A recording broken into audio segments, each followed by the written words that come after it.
नमस्कार, आप देख रहे हैं DS4 और मैं हूं आपके साथ विनायक कुमार। देखिए, कभी जो है नवरात्रे की बात आती है, कभी ईद की बात आती है। अब जो है दिल्ली के अंदर साफ तौर पर भारतीय जनता पार्टी के एक विधायक रविंदर सिंह नेगी हैं, उन्होंने कह दिया है कि पूरे नवरात्रे में मीट और मटन की दुकानें बंद होनी चाहिए, क्योंकि इससे कहीं ना कहीं हिंदुओं की आस्था जो है वो आहत होती है। अब पलटवार में जो है आम आदमी पार्टी के विधायक ने कह दिया कि भाई पूरे रमजान जो है शराब भी बंद होना चाहिए, क्योंकि इससे भी कहीं ना कहीं मुस्लिम समुदाय के लोगों की भावना आहत हो जाती है। अब इस वक्त हमारे साथ बातचीत करने के लिए तमाम लोग हैं, जुड़ेंगे, बातचीत करेंगे। क्या कहेंगे सर, मीट बंद होना चाहिए, शराब बंद होना चाहिए या फिर कुछ भी नहीं बंद होना चाहिए? मेरे हिसाब से तो अपना देखो, अगर जहाँ मीट चल रहा है वहाँ कोई एरिया को थोड़ा सा सील कर दे ताकि कोई और दूसरा ना जाने पाए। रविंदर सिंह नेगी का नाम सुना आपने? नहीं सुना, नहीं हूँ। नहीं सुना। भारतीय जनता पार्टी के नेता हैं, जो भी हैं सही कहे हैं। अगर मान लीजिए हम नवरात्र हैं, सही कहे हैं, हम मान लीजिए नवरात्र में व्रत रहते हैं, अगर हम इस गली से गुजर रहे हैं, वहाँ पे किसी जीव की हत्या हो रही है, अगर देखेंगे तो हमारे अंदर उस हत्या को लेकर विवेचन होगा कि हम इस काबिल भी नहीं है कि उस हत्या को रोक पाए। ठीक, आता हूँ। देखिए, कह रहे हैं कि भाई उन्होंने जो बयान दिया सही। सबसे पहले तो रविंद्र सिंह नेगी वो व्यक्ति ने जिन पर चर्चा करी जानी चाहिए। ठीक है, बीजेपी में वो विधायक बाई चांस है, मौका मिल गया, मोदी जी की राजनीति का फ़ायदा मिल गया। ये ठीक वैसा ही है कि अगर मुझे जुकाम है तो सर्दी पे बैन लगा दो। ठीक है, मुझे जुकाम है तो बाज़ार में ठंडी चीज़ें नहीं मिलनी चाहिए। भाई इस देश में सभी कम्युनिटी रहती है, राइट टू फूड एक नियम है। ठीक है, वो संविधान देता है अधिकार, और खाने पीने का अधिकार। अगर तुम्हारे कोई रिलीजन आ रहा है आड़े, या तुम्हारा कोई फेस्टिवल आ रहा है, हिंदू धर्म के हिसाब से यही कहा गया कि अपनी इंद्रियों पे कंट्रोल करो, लेकिन यहाँ विपरीत हो रहा है। यहाँ दूसरे की इंद्रियों पे कंट्रोल करना चाह रहे हैं। ठीक है, दूसरे की इंद्रिय पे।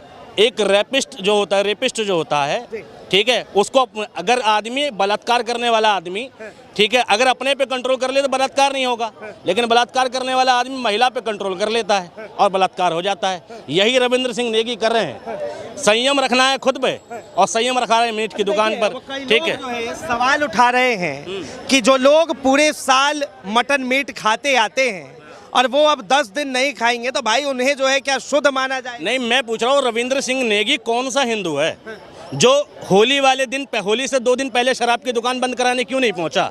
होली वाले दिन मीट की दुकान बंद कराने क्यों नहीं पहुंचा? होली क्या हिंदू धर्म का पवित्र त्योहार नहीं था? या होली पर मांस मदिरा का सेवन जायज़ है?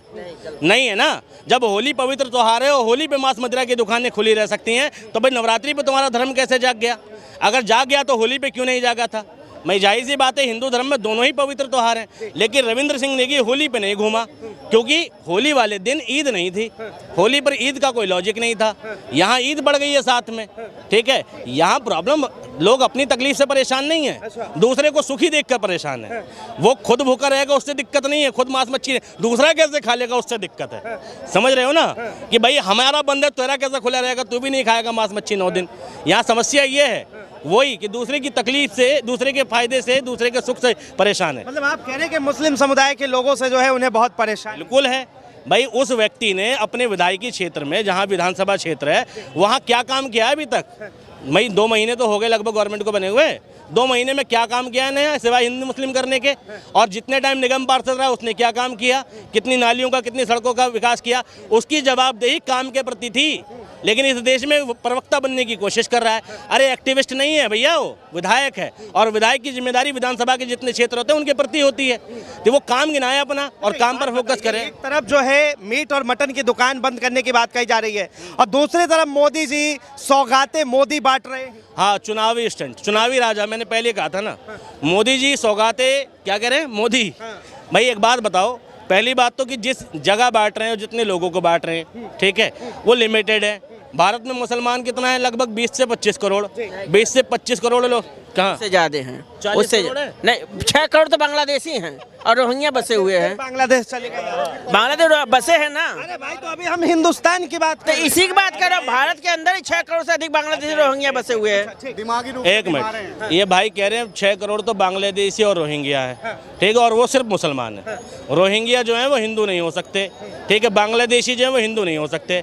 मैंने अपनी आंखों के सामने देखे हैं, बांग्लादेशी हिंदू भी होते हैं। पुलिस पकड़ के लेके गई है। मेरे यहाँ पड़ोस में 50 लोग रहते थे। ये बात सत्य है कि 50 में से 40 मुस्लिम थे, लेकिन 10 हिंदू फैमिली भी थी बांग्लादेशी। ठीक है, इवन क्लास 11th में चैप्टर में आया है, ठीक है। सवाल ये है कि क्या प्रधानमंत्री जो है मुस्लिम हृदय सम्राट है या नहीं? बिल्कुल नहीं है। मुस्लिम हृदय सम्राट तो छोड़ो, ठीक है, वो किसी के हृदय सम्राट नहीं है। इसलिए बाबा मैं कह रहा हूँ, अगर वो सम्राट नहीं है तो वो इलेक्शन के पहले जो मुसलमानों को जो घर आवंट कराया गया था मोदी राज में, वो कैसे आवंट हो गया? फिर अब कहेंगे घर आवंटित कराया गया।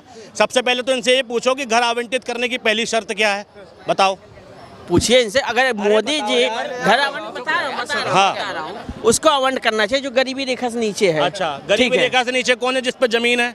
घर आवंटित किसे हुआ? जमीन की रजिस्ट्री लगी है, ठीक है। सुनो मेरी बात, 2.5 लाख रुपए की सब्सिडी मिलती है, पहली बात तो, ठीक है। और 2.5 लाख की सब्सिडी मकान बनाने के लिए जो पैसा घर आवंटित नहीं हुआ, आवास योजना के तहत 2.5 लाख 2,67,000 रुपए दिए गए। वो उसको दिए गए जिसकी जमीन थी। दीवार बनाओ, एक किस्त ले जाओ, फिर लेंटर डालोगे, दूसरी किस्त ले जाओ। जमीन आदमी की अपनी है, बनाई का पैसा मोदी जी ने दिया है। आपको क्या लगता है? मैं ये छोड़िए, ये घर और मकान छोड़िए, मोदी जी जो मुसलमानों को सौगात दे रहे हैं उससे आप खुश हैं कि नहीं? क्यों दे रहे? मोदी जी क्यों दे रहे? फिर मुसलमानों क्यों घर दिए? अगर मोदी जी खिलाफ होते मुसलमानों को, ईद की सेवैया दे रहे हैं, धोती कुर्ता में मोदी गवर्नमेंट जब से आया मदरसा को 900 करोड़ हर साल दिया जाता है। ये पूछे क्यों दिया जाता है? मोदी के खिलाफ होता 900 करोड़ देता। एक बात बताओ, सिर्फ मुसलमानों को घर दिए हैं? मुसलमान सबसे ज्यादा मिला है। कम भी नहीं मिला है 25%। तो फिर काहे की हिंदुत्ववादी सरकार हो गई है? कौन बोल रहा है हिंदुवादी सरकार है? ये सरकार मोदी जी जो हिंदुवादी नहीं, मोदी देशवादी है, देशवादी है। वो सभी नागरिक के बारे में सोचने वाला पहला इंसान है जो देश के बारे में सोच रहा है। धर्म के बारे में हिंदू मुस्लिम चिल्लाते हैं, उनको क्या कहेंगे? हिंदू मुस्लिम कौन चिल्लाए, इससे मटर नहीं है। हमारे देश के जो प्रधानमंत्री मोदी जी हैं वो देश के नागरिकों के बारे में सोचते हैं, धर्म के बारे में कभी नहीं सोचा। आदित्यनाथ ने कल कह दिया कि 100 मुसलमानों के बीच में जो है 50 हिंदू जो है सुरक्षित नहीं है। ये बात सत्य है। आप चलिए, मैं दिखा दे रहा हूँ। 100 घर ही मुसलमान का है, 4 घर हिंदू तो भाग लिए।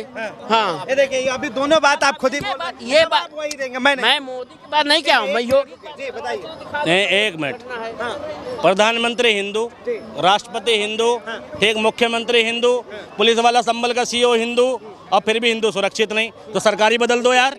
फिर क्यों मोदी जी को रखा हुआ? जहाँ पे मुसलमान का ज्यादा दबदबा है वहाँ पे कोई नहीं सुरक्षित है। Example Bangladesh, example Pakistan, example Afghanistan, Hindustan में केरला, वेस्ट बंगाल, ठीक है। आपका यहाँ यूपी के अंदर जो वो है, सुनो, ये कह रहे हैं वेस्ट बंगाल, इसे कहते हैं भाई अदबर गगरी छलकत जा रहे, बरी गगरिया चुपकत से जाए। इनको ज्ञान ही नहीं है। भारत के सबसे सुरक्षित सिटी में अगर कोई सिटी आती है तो वेस्ट बंगाल की कलकत्ता आती है। कर लेना गूगल, वेस्ट बंगाल से ज्यादा सुरक्षित और ये भारत सरकार का आंकड़ा है, नीति आयोग का, मेरा नहीं है। भारत में सबसे सुरक्षित शहरों में कलकत्ता है। कलकत्ता में किसी भी रीजन का आदमी कह रहे कि अभी 1 मिनट बंगाल में ये तो कह रहे कि भाई योगी जी ने जो कहा है बिल्कुल सही कहा। भाई ये कह रहे कलकत्ता में कांड हुआ, बहराइच में, ठीक है, कांड हुआ संभल में, कांड हुआ मेरठ में, कांड हुआ हाथरस में। इनको यूपी का कोई कांड नहीं पता क्योंकि अंधभक्ति का चश्मा है चेहरे पर, ठीक है। इसमें 18 में जो वेस्ट बंगाल में जो मासूमों का दुकान तोड़ा गया था, लूटा गया था, जलाया गया था मंदिर, उसमें किसका हाथ था? पूछिए। बहराइच में किसका हाथ था? बहराइच में किसी का हाथ नहीं था। तोड़ी दुकान है, किसने जलाई? कोई नहीं जलाया। कोई नहीं जलाया। बहराइच में घसीट के मार रहे हो, क्या इंसाफ है? बताइए, किसी इंसान को जबरदस्ती खींच के मारना क्या इंसाफ है? देखिए